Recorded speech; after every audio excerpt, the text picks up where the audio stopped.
बोलो जयकारा। बोल मेरे श्री गुरु महाराज की जय। सौभाग्यशाली प्रेमी गुरुमुखों, संत महापुरुष फरमाते हैं कि अपने मन को कंट्रोल करो, अपने मन को विचलित मत होने दो। क्योंकि जब भी हम भजन पे बैठते हैं तो हमारा मन जो है विचलित हो जाता है। हम देखने को तो दुनिया तो देखती है हम भजन पे बैठे हुए हैं, पर हम भजन में नहीं होते। हमारा मन तो इधर इधर इधर इधर घूमता रहता है, विचलित रहता है। वो कहते हैं पेशेंस रखो, अपने मन को कंट्रोल करो।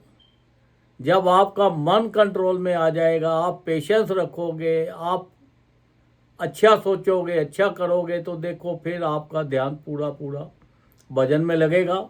आपका लोक भी सुखी हो जाएगा और आपका परलोक भी सुखी हो जाएगा। अब देखो, एक परिवार था। वो परिवार में उन्होंने अपनी लड़की की शादी की। लड़के वाले बड़ी खुशी के साथ शादी करके अपने घर पे लेके गए बहू को। तो वहाँ पर वो 4-5 महीने रही और उसके बाद कहती है जी अब मेरा वहाँ पे दिल नहीं लगता, मैं यहाँ नहीं रहना चाहती।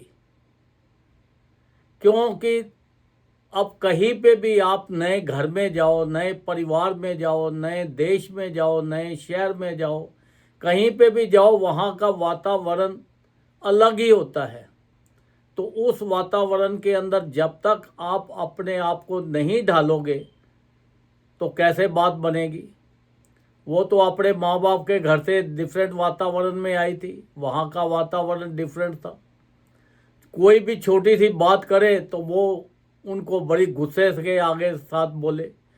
सास बोले उसको गुस्से के साथ, सौरा बोले उसको गुस्से के साथ, देवर बोले उसको गुस्से के साथ, अपने आदमी बोले उसको गुस्से के साथ। बड़ी परेशान हो गई। उन्होंने सोचा भैया शादी की थी या कोई आफत खरीदी थी, ये तो हमारा काल बन के आ गई है। हमारे तो परिवार का सारा वातावरण ही खराब हो गया। उन्होंने उनके माँ बाप को वो कॉल की कि भैया अपनी लड़की को अपने घर पे बुला लो। जहाँ पर 7 जन्मों की कस्में खा के आए थे इकट्ठा रहने की शादी के वक़्त, तो वो 6 महीने में ही तलाक के ऊपर आ गई कि तलाक। उसने भी बोला तलाक दे दे, उसने ही बोला तलाक दे दो। चलो जी, वो अपने माँ बाप के पास आई। अब माँ बाप ने आके पूछा, तो उन्होंने पूछा भाई क्या बात है। उसने सारी वार्ता बताई।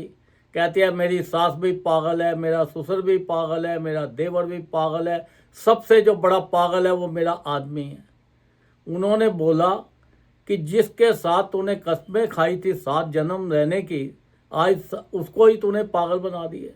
उसके घर वालों ने समझ लिया कि भाई एक गलत हो सकता है, 2 गलत हो सकते हैं, सारे तो गलत नहीं हो सकते। तो इसका मतलब कि ये लड़की के अंदर ही कसूर है, क्योंकि ये गुस्से वाली तो वैसे ही बहुत थी, पर इसी का ही कसूर है।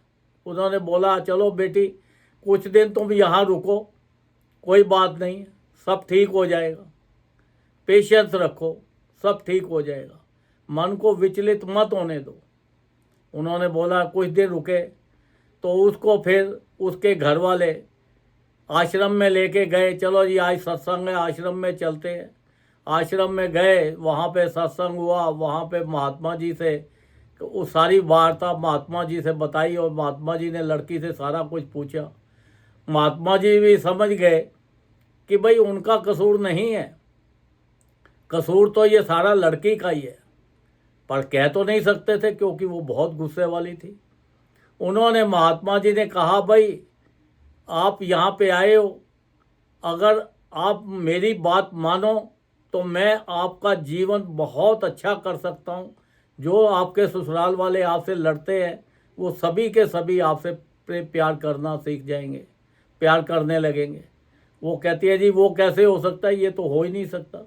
वो कहते हैं कि देखो हम आपको एक मंत्र देंगे, वो मंत्र का आपने जप करना है और उसके साथ जो आगे आपको बातें कही जाएंगी उन चीज़ों का परहेज भी रखना पड़ता है।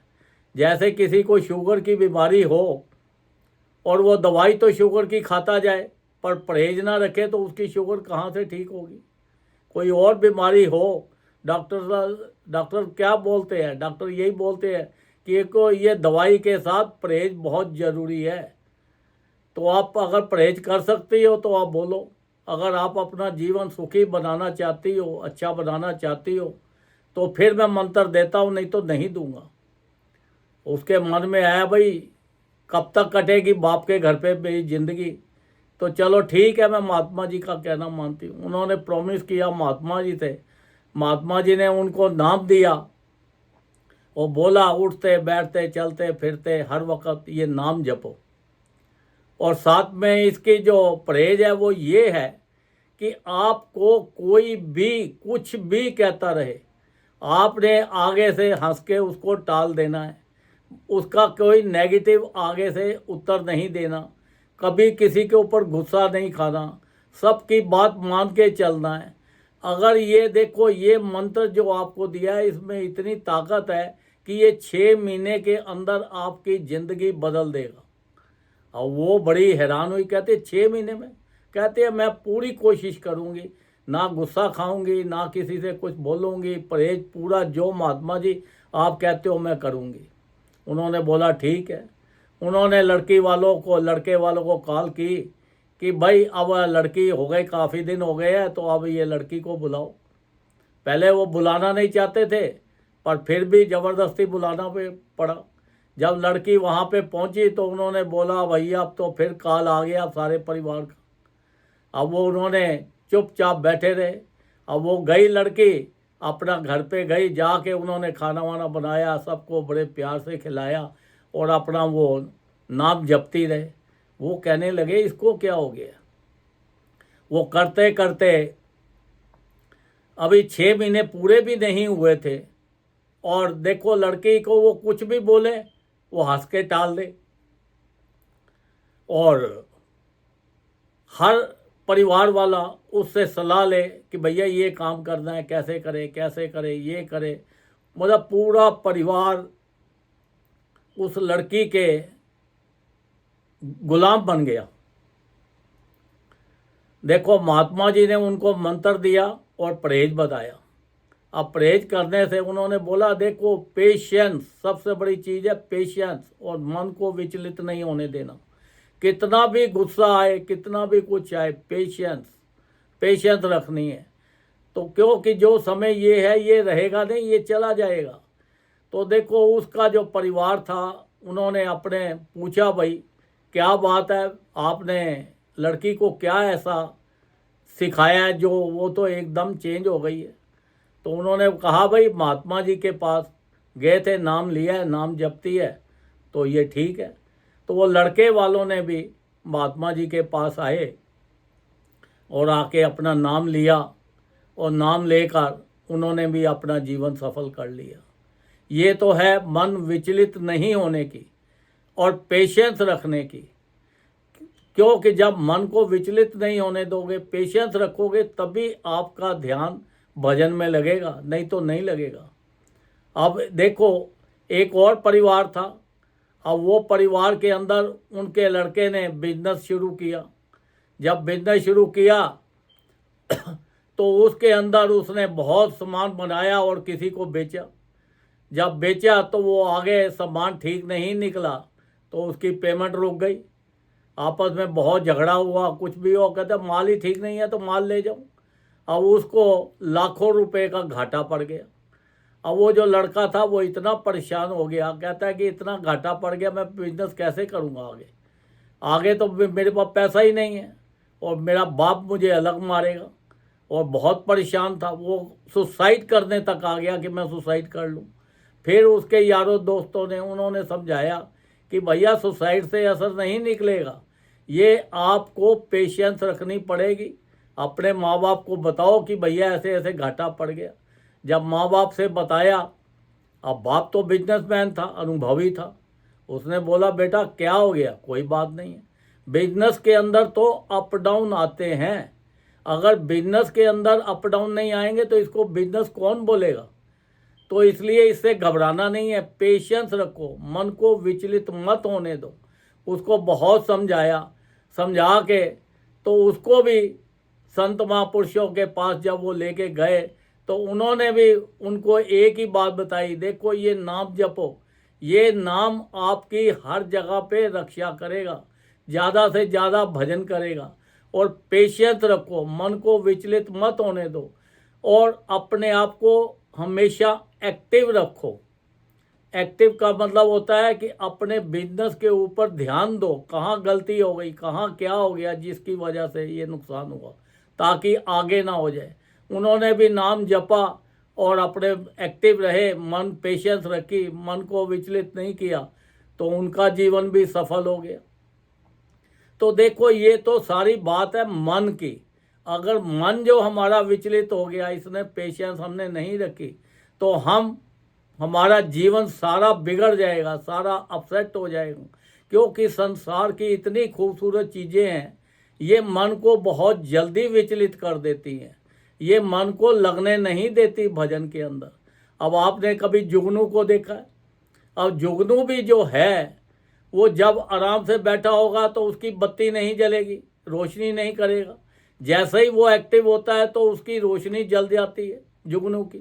इधर इधर घूमता है तो देखो अंधेरे में भी नज़र आता है, इतनी रोशनी उसकी हो जाती है।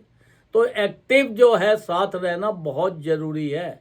पेशेंस, मन को विचलित नहीं होने देना, पेशेंस रखनी है और एक्टिव रहना है, हर चीज़ की तरफ ध्यान रखना है। चाहे आप बिजनेस कर रहे हो, चाहे आप भजन कर रहे हो, चाहे आप भोजन खा रहे हो या भोजन बना रहे हो या ट्रैवल कर रहे हो। अगर ट्रैवल के अंदर आप एक्टिव नहीं रहे तो आप अपने शांति से बैठे रहे तो आपका ट्रैवल करते करते आपका सामान कोई ना कोई और ही उठा के ले जाएगा, बाद में आप परेशान होते रहेंगे। तो इसलिए इंसान को एक्टिव भी रहना बहुत ज़रूरी है।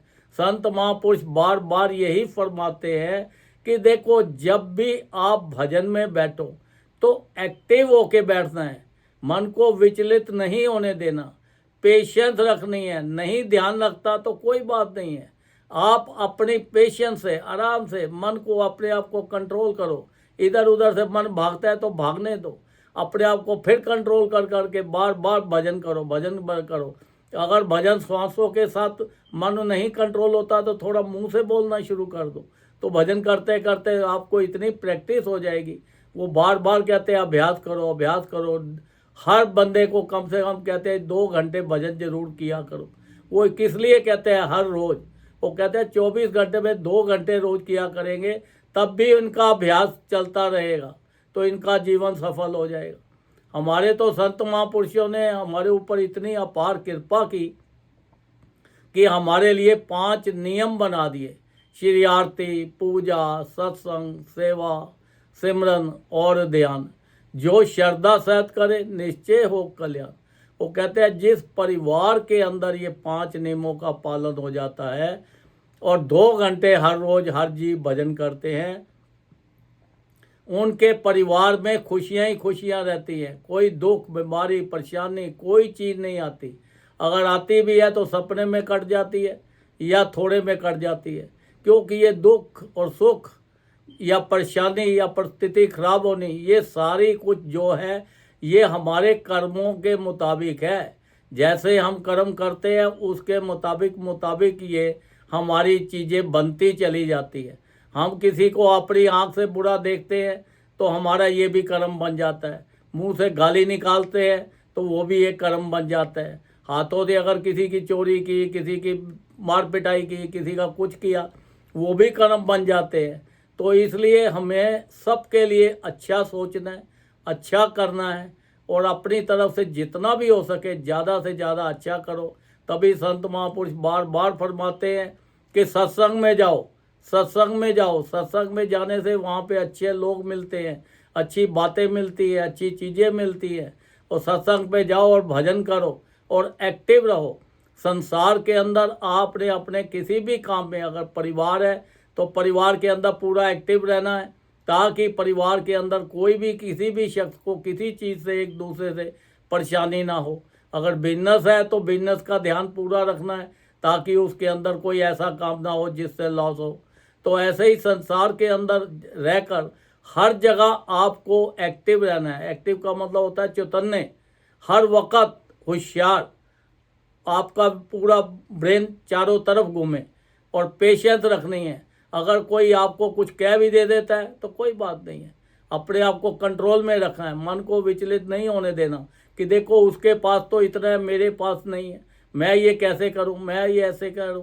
तो इसलिए ये सब चीज़ों का ध्यान रखना है। संत महापुरुष यही फरमाते हैं कि देखो यहाँ की चीज़ें सब यहाँ की यहीं रह जानी है, साथ कुछ नहीं जाना।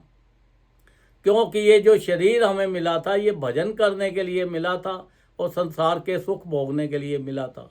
इतना खूबसूरत जो संसार बनाया ये इंसान के लिए बनाया था कि जाओ जाके मेरा भजन करो और इसका सुख आनंद करो। तो हम तो इस माया के अंदर ऐसे फंस गए हैं जैसे मकड़ी अपना जाल बनाती है, वो जाल के अंदर खुद ही फंस के उल्टा लटक जाती है। वही हाल हमारा हो गया है कि हम संसार के अंदर इतने खूबसूरत संसार को देख के, माया को देख के हम भी इसी में इतना फंस गए हैं कि ये सोचते हैं सब कुछ मेरा ही मेरा है, मेरा ही मेरा है, ये परिवार मेरा, घर मेरा, बिजनेस मेरा, सामान मेरा, हर चीज़ मेरा मेरा करते हैं। मेरा मेरा करते करते ही हम सब कुछ छोड़ के यहाँ का यहीं चले जाते हैं। तो इसलिए सबसे पहले क्या ख्याल रखना है, मन को विचलित नहीं होने देना, पेशेंस रखना है और एक्टिव रहना है। और ज़्यादा से ज़्यादा हमें भजन करके अपना लोक भी सुखी करना है और अपना परलोक भी सुखी करना है। बोलो जयकारा, बोल मेरे श्री गुरु महाराज की जय।